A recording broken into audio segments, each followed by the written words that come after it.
my husband doesn't punish me when I do something not so great, but I don't think he approves of it. So I was like, no, I don't think that's true. And essentially, I was left with one thing. Like, we're born good inside. And your good identity, which is internal and true for you, is separate from your bad behavior. And kids just aren't born with the skills to manage all the hard things they go through. And that's why they have bad behavior.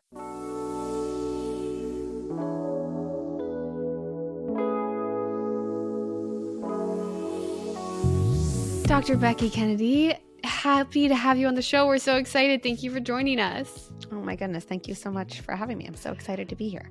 For those who do not know, Dr. Becky is kind of like the guru of all things parenting. You really have become. She has amassed this following of almost 3 million Instagram followers, which is just wild to me since COVID, which I also just figured out. And more than that, though, you are a clinical psychologist, a New York Times bestselling author of Good Inside, which is a guide to better parenting that was released in 2022. And it's since become this huge platform. And I would love to just start off and have you share with us kind of how you got started and how all this came about.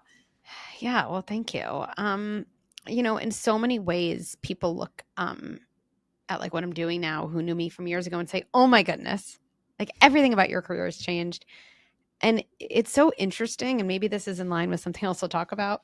But I actually think to some degree I'm doing the same thing I've always done for years. It just the medium's different. I guess the scale is different.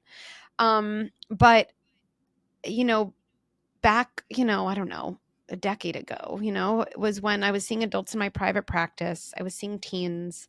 I was seeing parents of young kids doing parenting work. So parenting work with teens. I was doing couples therapy. I was doing adult therapy.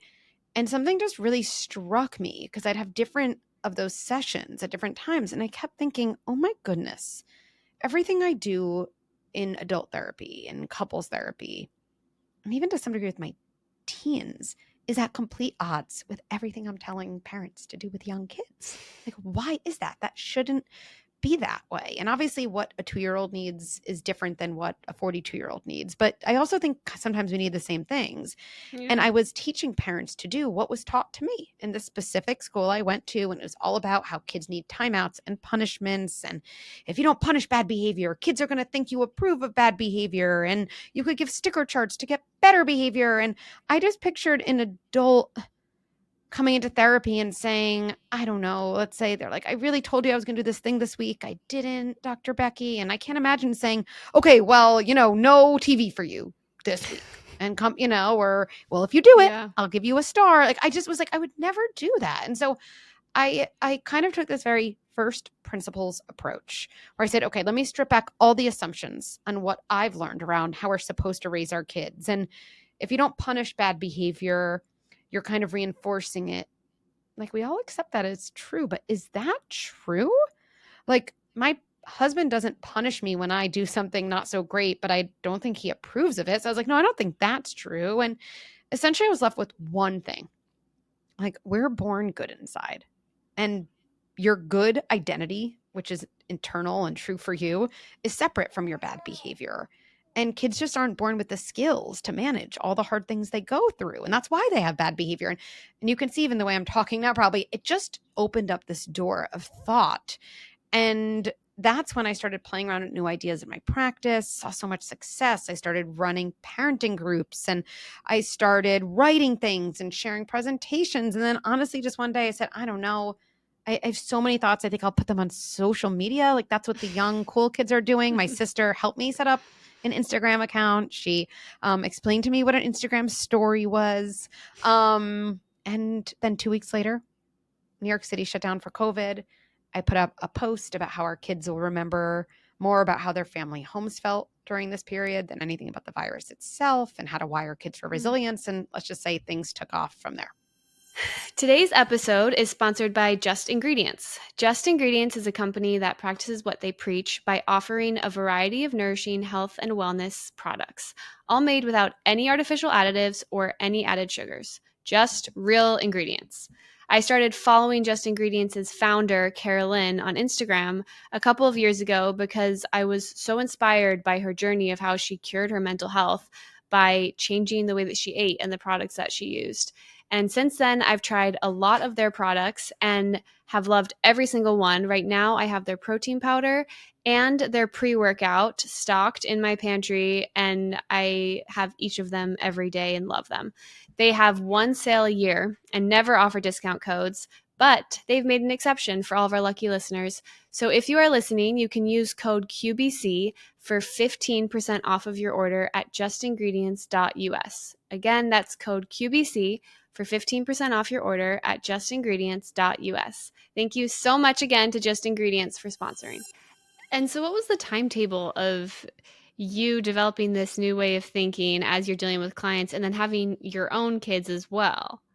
Like, Yes. how much of it was from personal experience and how much of it was just clinical? Yeah. You know, I didn't do that much work overtly kind of with parents before I had my own kids. I don't know if I just wasn't getting the referrals or that's probably what it was. Maybe I didn't put out vibes to the universe that like, oh, I really want to work with parents of young kids.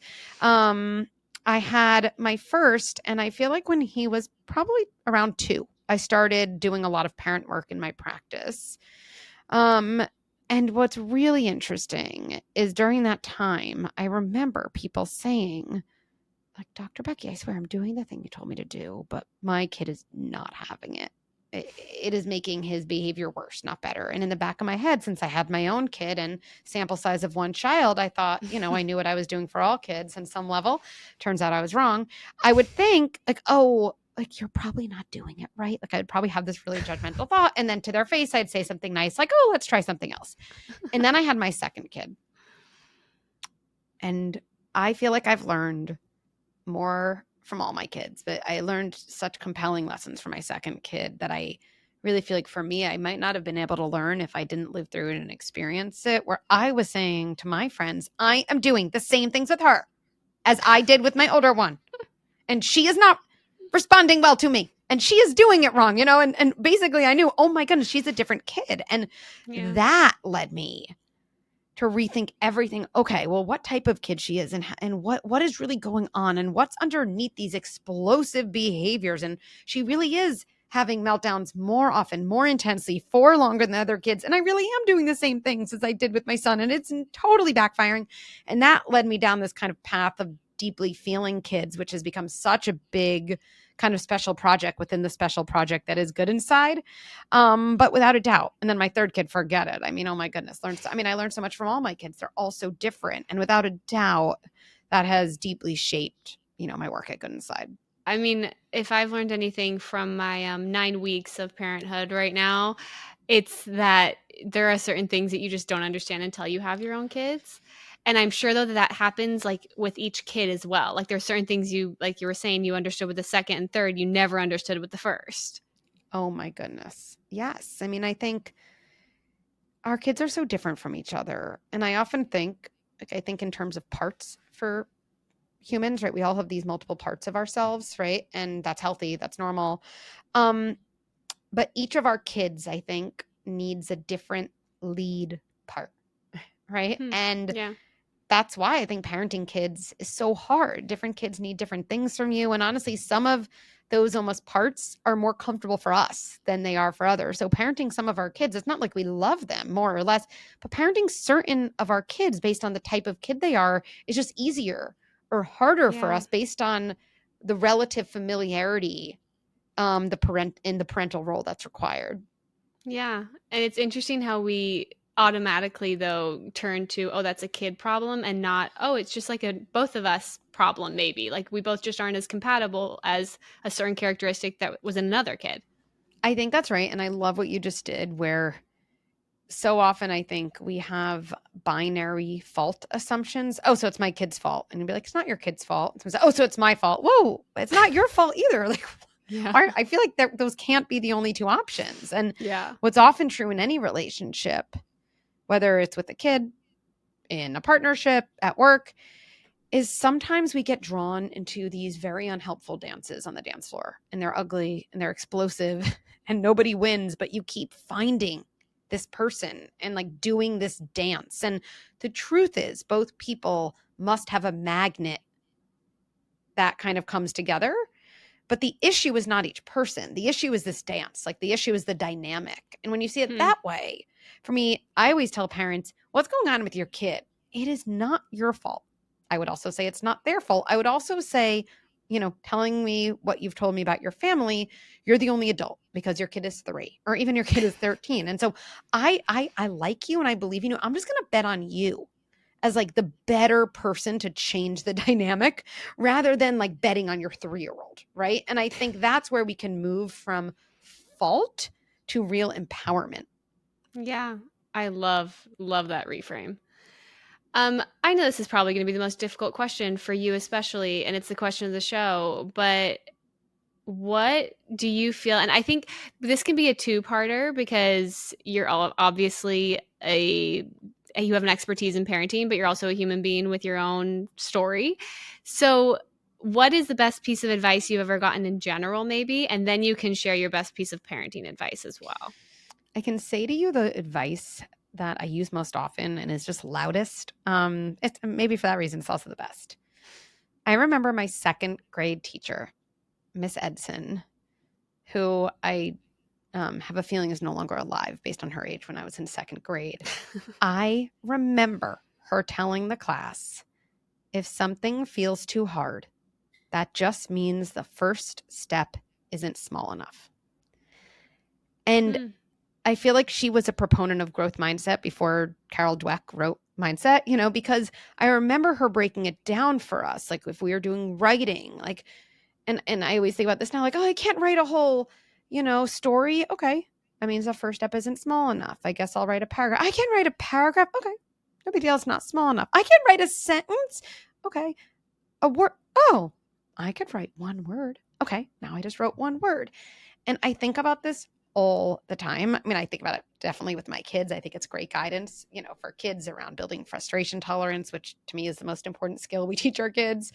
But also at work, if I think about big goals we have, like, oh my goodness, well, that's pie in the sky. Well, that would be hard. Well, okay, whoa, Becky, if it feels too hard and overwhelming, it just means the first step isn't small enough. And then I go through things.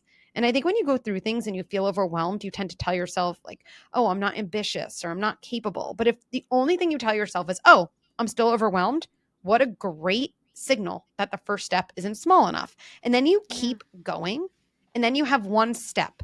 And it could be the simplest step. It often is that you can say, I could do that today. All of a sudden, I've started on the road.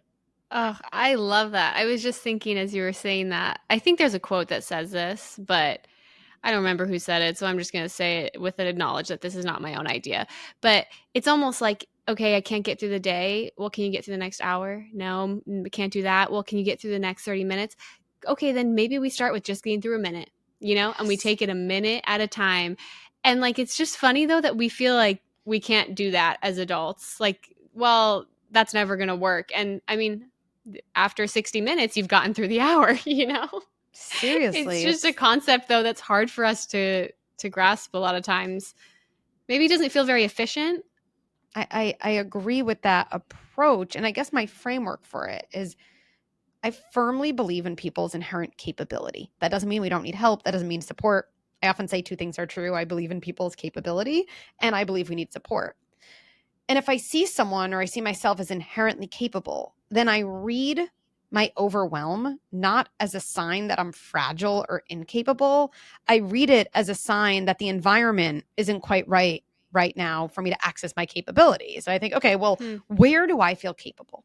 When do I feel capable? I feel capable for the next minute of getting through this next minute of this hard season of life. And as soon as you feel capable, your aperture opens. Like you think about things differently, you see things differently. You don't have like a story you're telling yourself, right? And so I think that's another way of saying it is what I'm doing when I shorten a time frame from getting through the day to getting through a minute. When I go from I have to write this whole essay to all I have to write is a word, what I'm really doing is I'm saying I'm reaccessing my own internal capability. And once we remind ourselves that, wait, that feeling lives within me and I can access it, like really compelling things happen after that. That's really beautiful.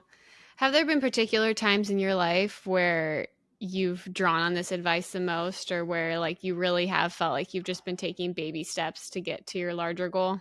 Oh my goodness, every day of my life. I mean, I guess I could think about an example with my kid, and I think about an example at work too. I mean, with my kid, my deeply feeling kid, who I feel like I've worked so hard to understand, and then it's led to this framework that tens of thousands of families now tell me this has changed their life and has been the thing. So it's also been so rewarding to be able to say to people, "No, I've been there. Trust me, trust me. I've been there, and I can help you get to a very different place."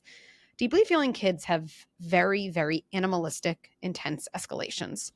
And I still think about these moments in a live workshop where I'll say something like, "Hey, in the chat, write yes if your kid has experienced the following things." And I'll say, your kid's growling. Your kid is trying to scratch you. Your kid is hissing. Your kid is totally out of control, screaming, "I hate you, get out of my room." But you also know you can't really leave because like they're really like a tornado. And when I say the flood of thousands, because often thousands of people come live, of yes, yes, yes, yes, yes, right? It's just this feeling in the body of what happens is so powerful. And I think when you're sitting with your deeply feeling kid and getting through a really hard moment, saying to yourself, "I don't know if I can wait out this meltdown. I don't know," because you feel like it's going to last forever, makes you feel really incapable. And I can picture when my daughter was young, and it's amazing. She's still her, but such a capable, empowered, more contained, regulated version of her now. But I can think about all the times she wasn't. And I'd say to myself, I can do this for the next 20 seconds. I can take it. Or right now, I can take a deep breath and I can say to myself, "Becky, I'm safe. This isn't an emergency. I can get through this." And if I just kind of talk to myself through my own capability in a short time horizon, turns out I did show up for her in a way that was helpful. I set this boundary. I was present. The kind of melting into you, like the love and the fear that's underneath all those explosives of moments just then comes out when you're able to show up that way. So I definitely use it there. And then at work all the time. I mean, this is a totally new thing for me. And a lot of people don't know that, at Good Inside, we believe in two things that are really, really transformational that we want to put out to the world. One is an innovative, very disruptive model of parenting, what we call sturdy leadership, right? Sturdy parenting. That's an approach. But recently we've realized, wait, parents need better than a disruptive, innovative approach. They need a disruptive, innovative, tech informed apps. They can actually use this day to day in their life. Like, I know they don't have time to watch a course. They need something for 5 minutes. And so I'm like, you know what? If I'm really going to achieve my mission of reaching parents and empowering people, the approach isn't good enough for parents. I want parents to feel like they have the best tech in a good way tech, not in a creepy way tech, but the best tech in the world to actually say, "I'm going to pick up line. I only have 2 minutes. I can get exactly what I need." And so as I've embarked on that part of the journey, every day I'm like, I don't really know how to do this. I've never done this before. Oh my goodness. Like, all these people on LinkedIn look so capable. Or I'm at a conference. Like, how am I supposed to be at this conference? Like, everyone here is so impressive. And if I say, "Can I get through this conference and take a deep breath and tell myself," my friend Myleek always says, "You belong everywhere." Can I hear Myleek saying, "Becky, you Oh. belong everywhere"? Could I do that for 3 deep breaths? That's it. And I say to Yeah. myself, I can do that. Or maybe it's not. Maybe it's just one. And then I do. And then again, because I feel a little more at home with myself and a little more grounded, somehow I feel like I can do then for 3 deep breaths. And then all of a sudden I don't need the deep breath and it's just a mantra. And all of a sudden I ended up having an amazing conference, making a couple of connections of people who are so helpful and helped me learn. And I wasn't feeling intimidated, but that's all because I figured out how to get through that, series of hard moments. Yeah.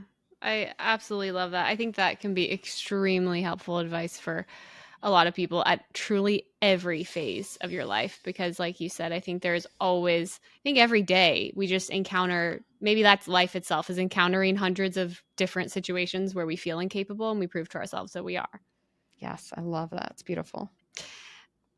Okay, next best piece of advice is, what's the best piece of parenting specific advice that you have gotten? You give a lot of it, but I wonder which one you've gotten that has stuck with you.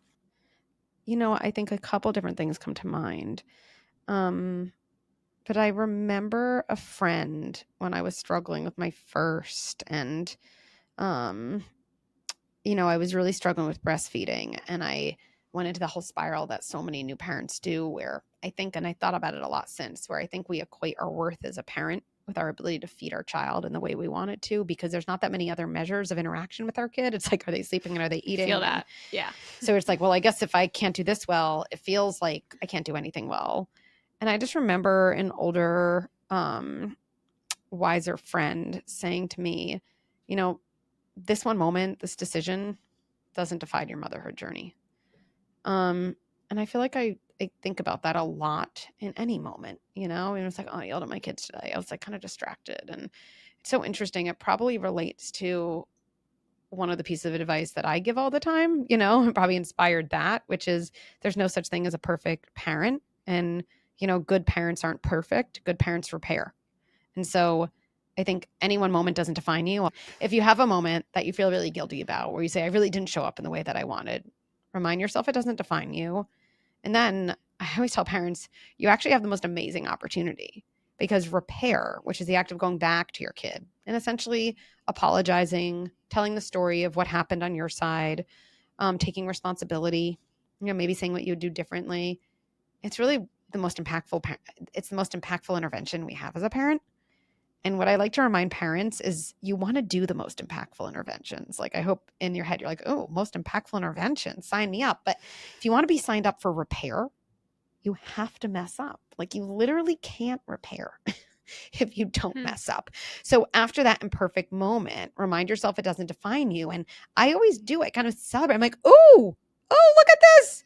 Now I get my most impactful strategy. Now I get to repair like a little bit like, oh, good job, Becky. You know, like you're on the way. But it's really true. And so I think those two pieces of guidance kind of, you know, can come together.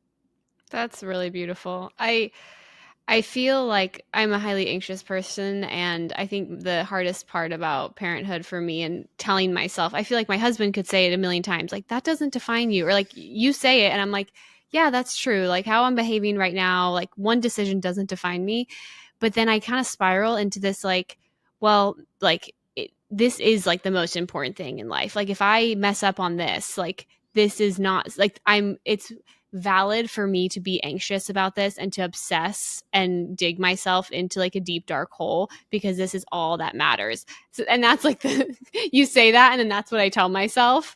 And I think maybe a lot of parents do, like we kind of gaslight ourselves with that. I think we do. And, you know, I think there's such nuance there. Like raising kids, yeah, like for a lot of us, it is the most important thing we're going to do. It's the mark we live on the world when we're gone, right? And for Yeah. most of us, that's the right. Yes. And I also think it's so important for parents to know kids would not benefit from having perfect parents. Like it wouldn't even Mm. be good for them. So I think people are like, it's not possible. I mean, that's true, but I also want to add on, it wouldn't even be good for them because the model of a relationship that you form with your kid becomes the model they take with them into adulthood.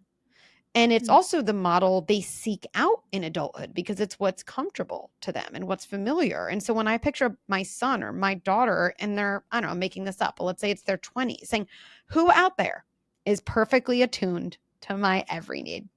I would like that type of partner.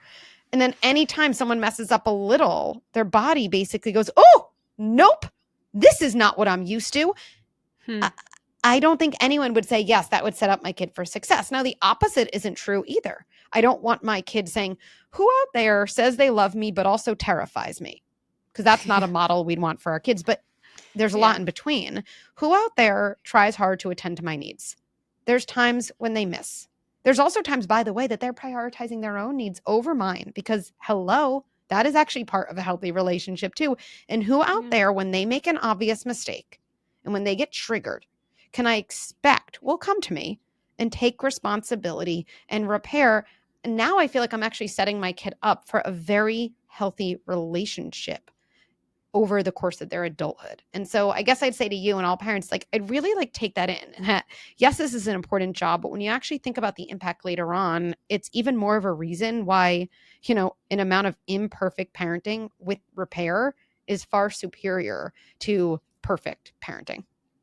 That is such an interesting take and so true. I mean, like with my daughter, it's like, oh, I want her one day to find the perfect person, but that person doesn't exist. So, like you're saying, have them find just a really good person and model that really good person.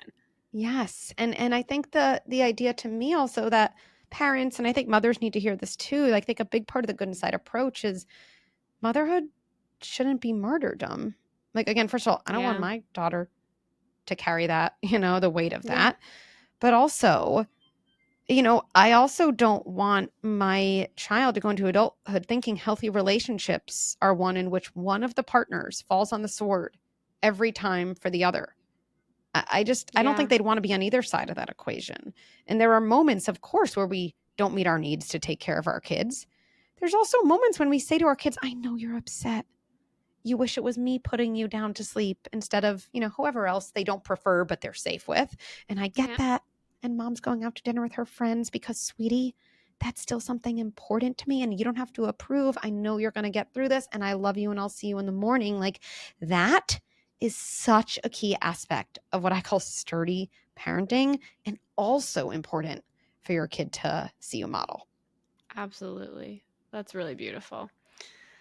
Do you have a worst piece of advice that you've ever gotten, or maybe just like that you see online about anything really that you just irks you every time you see it? Um, Yeah, I'll start with the worst piece of advice. So I remember when I kind of started this Instagram a little bit on a whim. I just didn't really know where to put my ideas. And I was like, I don't know, kids are doing it on the gram, so I guess I'll follow suit, honestly. But then it kind of took off. But then after a certain amount of growth, I had like all these people in my ear telling me what I need to do. And I remember someone saying, I mean, Becky, you're going to have to show pictures of your kids. You're in the parenting space. People are going to want that. Like, you'll never have a successful whatever it was without that. And here's why I think it's terrible advice. It actually has nothing to do with the concrete advice. The concrete advice was you're going to have to show pictures of your kids online. To me, the subliminal advice is you're going to have to betray your values to be successful. Like, my values always were around this issue. My kids are young. They're not making the decision to show themselves online. I never want them to feel like pawns in my career game, which all of that would happen if I were to do it. They're not at the age to, quote, give consent. People are like, but my kid said it's okay. Like, yeah, well, your kid wants to make you happy and they're four, Yeah. like they're not in a position to be able to do that. And to me, the advice, again, wasn't about pictures, but it was about like not checking in with my core values. And so I actually think this makes me think about something much more general, which I would say to anyone that we can only recognize a good or bad piece of advice if we have clarity on our own values.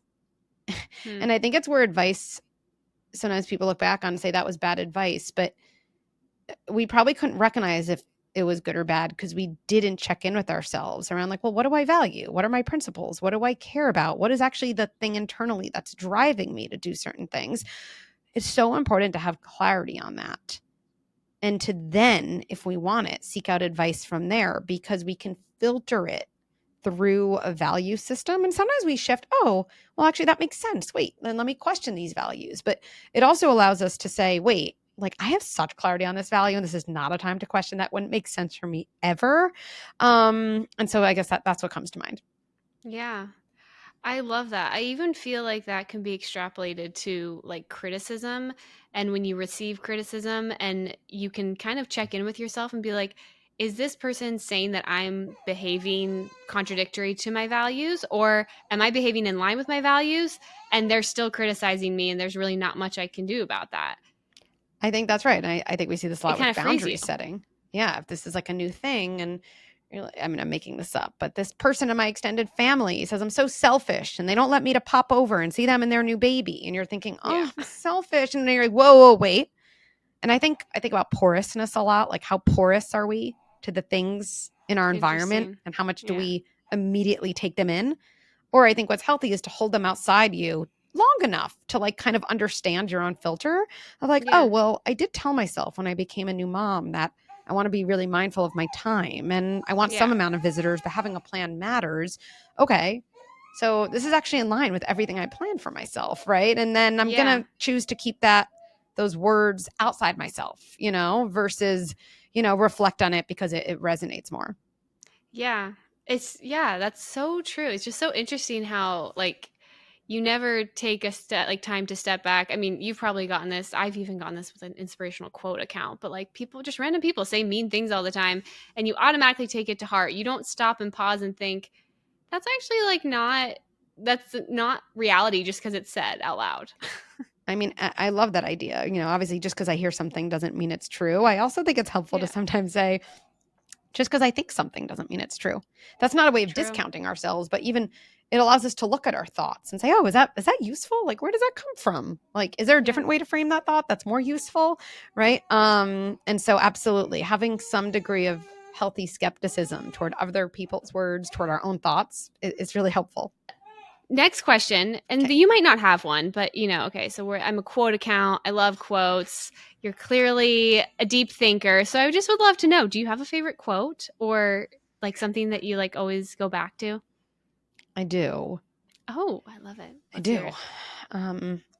This feels hard because it is hard, not because I'm doing something wrong. And again, I think in I love that. parenting, in a partnership, at work, while exercising, we have learned that when something is hard, it is likely our fault. And I Hmm. think that's often because we grew up in families where when we were having a hard time, people blamed us or sent us to our room instead of approaching us with boundaries and kind of compassionate curiosity like, hey, why did you lie to my face? You're 5. You must have had a reason. Doesn't make it okay, but let's figure this out. So instead, we kind of have wired struggle next to fault.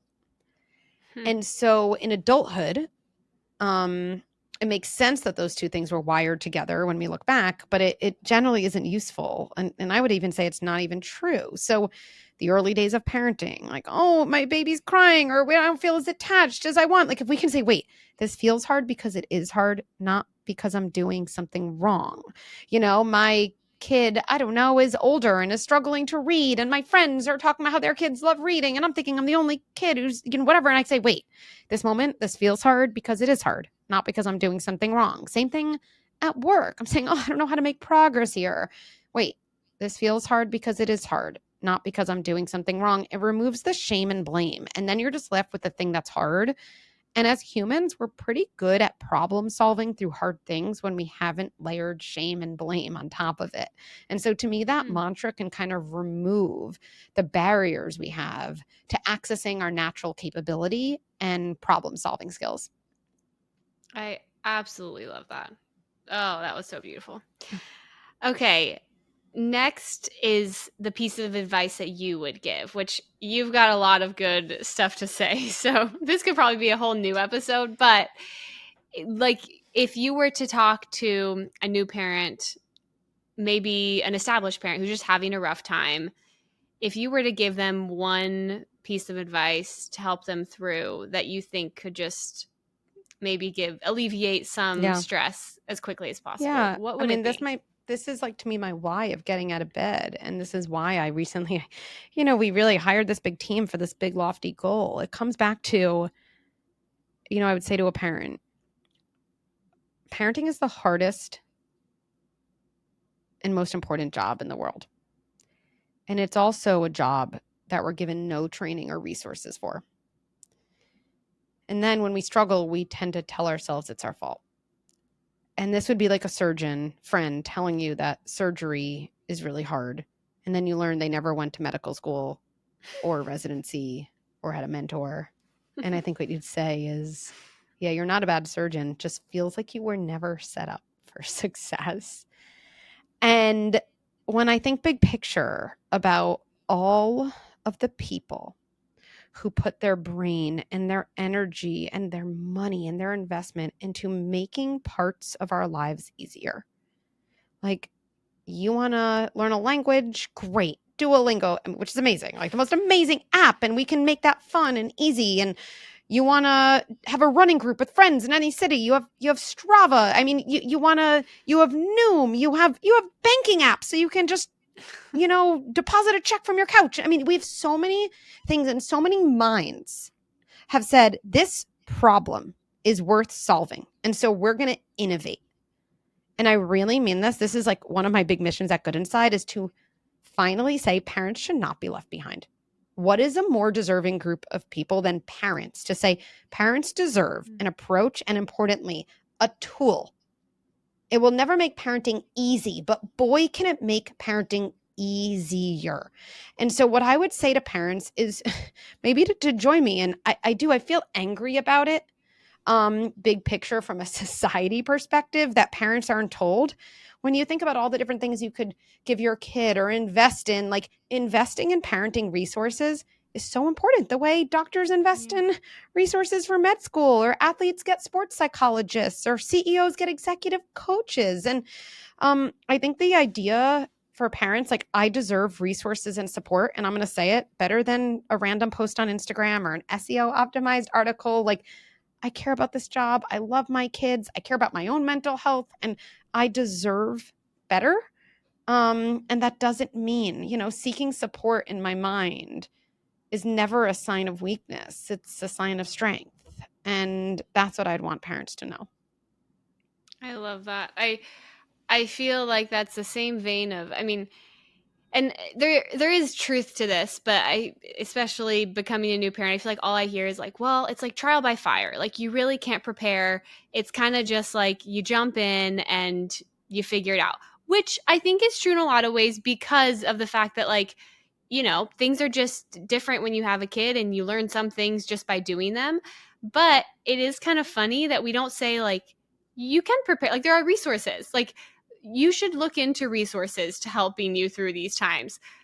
I don't know why that's become so not normalized. I think that's right. And I think some of it goes back to this idea, and people are going to think it's silly, but I think it's really true. I think deep in our societal psyche is this idea of maternal instinct. Nobody tells Yeah, doctor there's a doctoral instinct. Nobody says there's a CEO instinct. I'm it's serious. true. And people think it sounds nice, but if you actually think about the implications, it's, oh, so if I'm having a hard time, that means it's my fault because I should have an 100%. instinct. And so if you really shake that up, like I always say, I want to make this sign that says maternal instinct with like a big X, not because I don't love moms. I love moms deeply. And of course, sometimes, of course, I'm not saying we don't have like some amount of intuition. And I really deeply believe we have these internal skills. But I also think, like you said, like getting support, it's everything. Making sure you have the best resources you can in your pocket. Like that's just Yeah. something that we and our kids deserve. And I think big picture, what I hope, in addition to someone saying one day, like, oh, the good inside approach, like sturdy parenting, that balance of boundaries and firmness and warmth and connection and what confidence really is, and this idea of frustration tolerance, like I really do want those ideas and approach to be a legacy. What I also would want to leave is, wow, good inside put out this kind of amazing tool, this technologically sophisticated tool for parents to feel like they had a coach in their pocket. And wow, I guess it's crazy that parents never felt that level of support, even though so many other problems in the world kind of had that level of support so much earlier. I really, really love that. I think maybe we can get to a point where maternal instinct and science backed psychology and research can exist all in one and make our lives a lot easier because it is the 21st century. Love that. Exactly. Okay, so you may have touched on this, but last question Yeah. would be what your most unpopular piece of advice is. And maybe it is that you just don't love the whole concept of maternal instinct, but you're like your hot take, as they would say on Instagram nowadays. Hmm. I think, I have so many hot takes. Most of Good Inside and most of Sturdy Parenting is one hot take after another. So I think my idea of confidence is very different. I think the role of frustration is so healthy, and letting our kids be frustrated in a certain way is kind of a hot take. Um, Avoiding entitlement. But I think the hot take I'm going to say here is that punishments, besides feeling bad to kids, simply don't work. Hmm. That I actually think punishments come out of a moment when parents are completely desperate and just have no idea what to do, and they just randomly yell a punishment like no TV tonight. Meanwhile, you always at the end of the night are like, actually, did I say that? I guess you could have TV, and totally undermine your own authority. But kids at the end of the day are born with all the feelings and none of the skills. And punishments in any area of life have never taught skills. They just add shame, which frees us and which makes learning even more difficult. And so I want parents to know that not punishing your kids, it's not soft. It's actually one component, along with some necessary others, of effective parenting. I love it. I love it. I love every single thing you shared. Oh, Truly, I am looking forward as I go through my parenting journey to referencing all of your amazing Well, resources you're in at your the you have book. a And baby. I'm going to get you in our brand new app. I'm literally going to send it to you right now oh, because it is please. people think the first couple years like, "Oh, whatever." That's when all this early circuitry is developing. And so like those years and I always want to be like, "Oh, that doesn't mean like, oh, you messed it up. Oh, I have to get it perfect." Nope, there's no perfect, but I want to tell parents like putting in a little bit of time to certain key ideas early on leads to such easier toddler years and Oh, older years and teenagers who of course will still go through developmental challenges but actually want to talk to you because of some small things, yeah. and so I actually think it's like the perfect time, and so I'm gonna send it to you. Oh my gosh, please do. I Yes. every day you're just wondering, am I already messing my kid up? It's been 9 weeks. I'm sure I've done something to mess her up.